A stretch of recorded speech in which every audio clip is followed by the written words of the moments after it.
Hey guys, welcome back to my channel. I'm Ryan. If this is your first time watching one of my videos, welcome. Thank you for watching. If you've been with me since the beginning, guys, thank you so much for your support. Hopefully I can earn a like from you and maybe even a subscription. But thank you once again for everything, for taking the time to watch these videos, and for all of you who have made comments. I really appreciate it, guys. You're awesome. So this week I wanted to talk to you guys about infidelity, which is like, yikes. The reason why I wanted to talk to you guys about this is because it was an issue and a fear that came up in my first year of marriage. And it was really more so me and mind games and insecurities that came up that I didn't even know I had. So I wanted to talk to you guys about this and give you, I guess, some things that were placed on my heart when I was dealing with it and how I combat those feelings of self-doubt every single day. So let's get into it. First off, the days of assuming that just men cheat is completely over. Those days are gone. Men and women are both going to work and both interacting with the same amount of people on a daily basis. And even the idea that women just weren't apt to cheat is completely wrong. Now, there may be different reasons for men and women to cheat, but some of them are the same. So I don't want to say, oh, men are just susceptible to this and we should excuse them or understand them more, because we have the same struggles. It's just that we process things a lot differently. So let's get that out of the way first before we start this.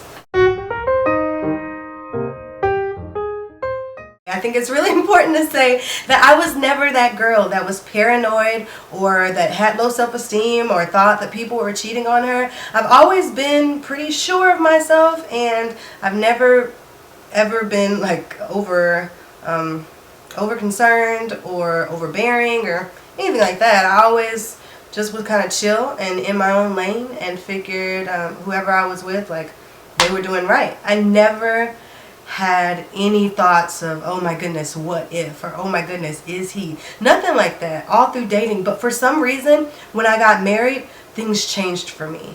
And I think it's because when I got married, I thought that things would be a little different. And it is different for men than it is for women. When I got married, every guy that I talked to in the past, that I dated in the past, I didn't get any phone calls, no text messages randomly saying like, hey, how's the hubby, or how's married life. I got maybe one message or phone call where they were like, so how's marriage life, and they said congratulations, and other than that, it just, everything turned to black, you know. But for my husband, it was completely different. When we got married and there were still text messages and people still trying it on social media, it was frustrating because I thought, man, like, geez, does nobody care? Do women really not care? And I guess I kind of knew already, but then to see it and to see how people were just kind of shocked me. I was not prepared for it. And so because of that, it made me a little bit more hesitant, and it made me question where I stood as it kept happening over and over and over again. I mean, it was bad just because we went to two different churches most of the time because we were both in leadership positions, and I know that's not ideal for a lot of people, but that's what we had to do at the time. So it was weird going to church events together and seeing people come up to him that knew him and speak to him, and I would be standing right there and they wouldn't say anything to me, or they would look at me when he said, oh, this is my wife, and they would do them. It was like, oh wow, like, you guys are blatantly, man. And when we would get in the car afterwards, I would try not to be that girl. But if he brought it up and asked me, hey, did you notice that, or did you think that they were like weird? Oh yeah, just a little bit. I noticed quickly the gospel groupies. They were everywhere. So you may be wondering, Ryan, what is a gospel groupie? Girl, I'm so glad you asked. Let me tell you, girl. So a gospel groupie would be somebody who, no matter where you're sitting, she finds a place to sit where she can maintain eye contact at some point, where you can catch the glance somehow. Gospel groupies usually travel alone, simply because it's convenient, because you don't have to try to find seats for 5 people. You just need to find one for you. She can come when she wants, she can leave when she wants, so she can stay later and chit chat and talk and stall until this guy is by himself. She'll ask your spouse for spiritual advice from a woman's perspective when she could very well just ask you. Gospel groupies, they will compliment your wife in a way that's kind of comparable to a pet. Like, they say things like, "Oh my goodness, your wife is so adorable. She is the cutest. She is the sweetest thing." It's like, girl, don't say that about me. They laugh at things that your spouse says that aren't funny. It doesn't mean that she's necessarily looking for somebody that's married. It just, unfortunately, a lot of great leadership quality men in the church are dating someone seriously or are married. So that just seems to be what they're drawn to. But it's not the fact that he's a married man. It's just the fact that he's a good, godly man. And if he's in a leadership role, whoo, the better, because he's more visible, right? Okay, so back to the main topic. So I was seeing all of these women, right, that weren't really backing down, that were still giving him the same type of attention, and it started to kind of bother me. But it wasn't because he was doing anything extra or different. He was being himself. He was being the same. And I just felt like, man, like, I feel as if now that he's married, he should be like slicing, dicing, cutting them all down. I don't know. There should be like some trap door and they should all just fall down into it. I don't know what I was looking for, guys, but I didn't get what I was looking for. So little by little, my security was dwindling and I wasn't talking to him about it. And I think another contributor, there we go, that's the word, to my feelings was that I was able to now see women on Instagram. Before, I was strictly Facebook, like all Facebook, all the time. You couldn't get me on any other social media. I was holding down the fort on Facebook. But Facebook is more your community and the people that you've met.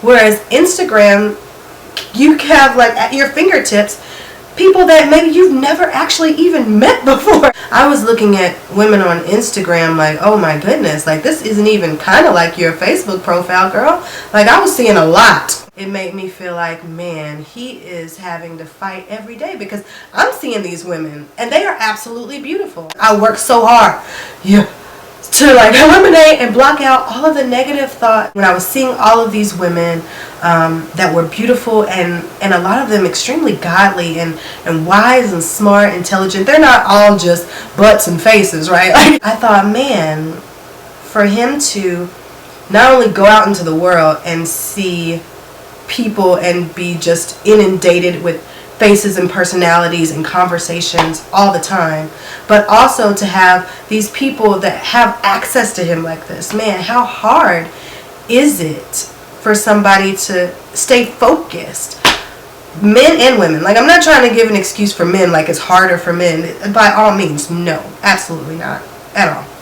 But I thought, man, it's important for me to pray for him. So I made this status at around that time, and basically just saying how much I admire him, how much I pray for him, that he will continue to choose his purpose over the pleasures of this world. I thought, man, for him to not only go out into the world and see people and be just inundated with faces and personalities and conversations all the time, but also to have these people that have access to him like this. Man, how hard is it for somebody to stay focused? Men and women. Like, I'm not trying to give an excuse for men like it's harder for men. By all means, no, absolutely not at all. But I thought, man, it's important for me to pray for him. So I made this status at around that time, and basically just saying how much I admire him, how much I pray for him, that he will continue to choose his purpose over the pleasures of this world.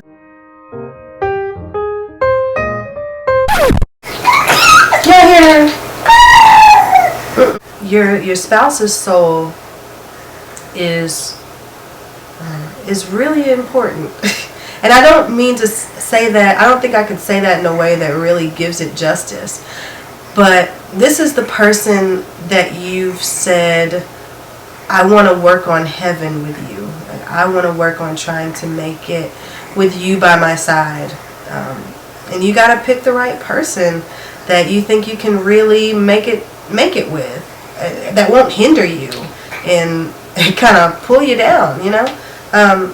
So when I think about the fact that my spouse, my husband's soul is important to me, then it makes me want to pray for him more. When I think about infidelity in our relationship, I don't see it as an offense towards me.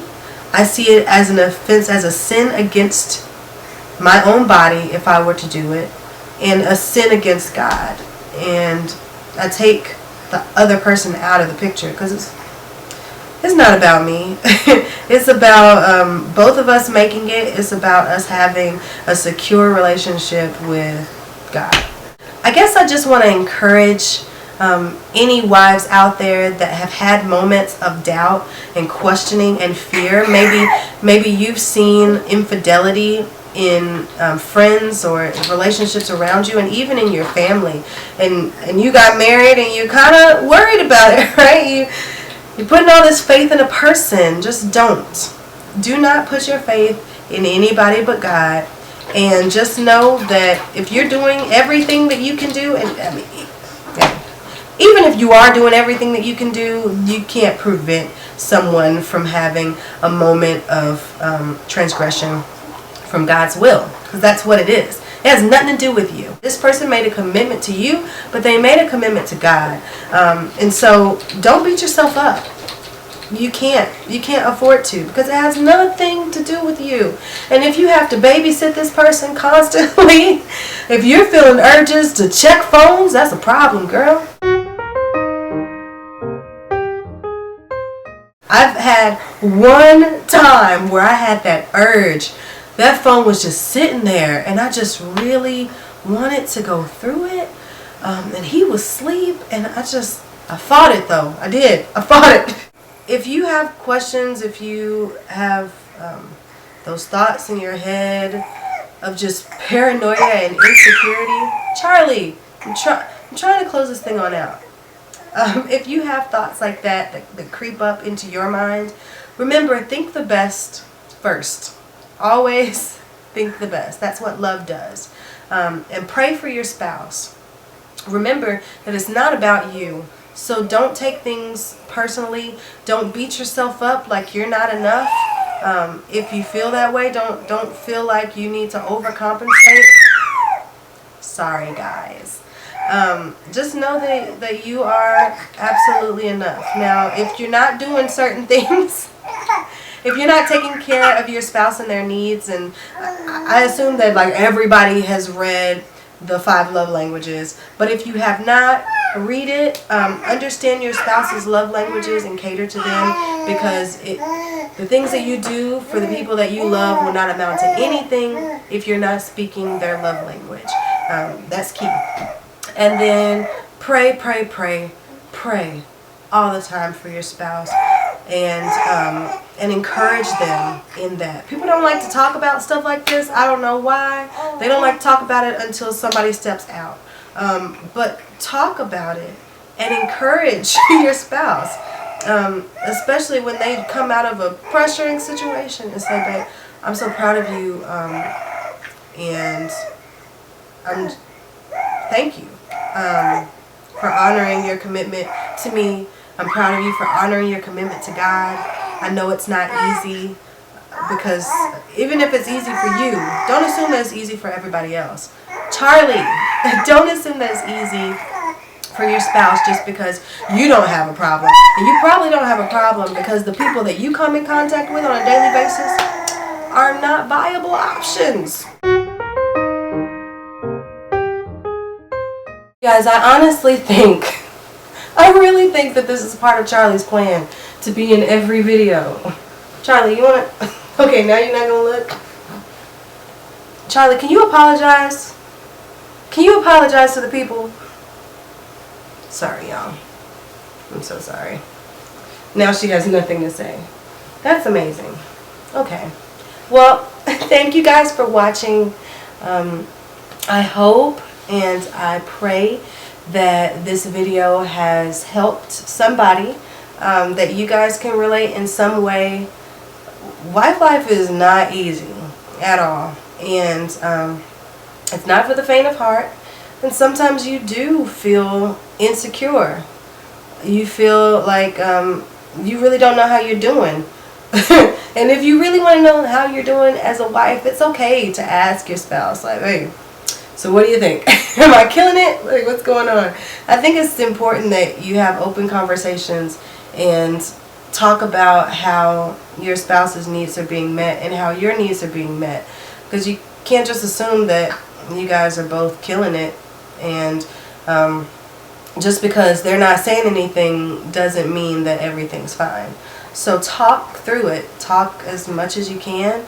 And I'm praying for you guys, and I hope that you guys are praying for us too as we work through this, because now we have this kiddo.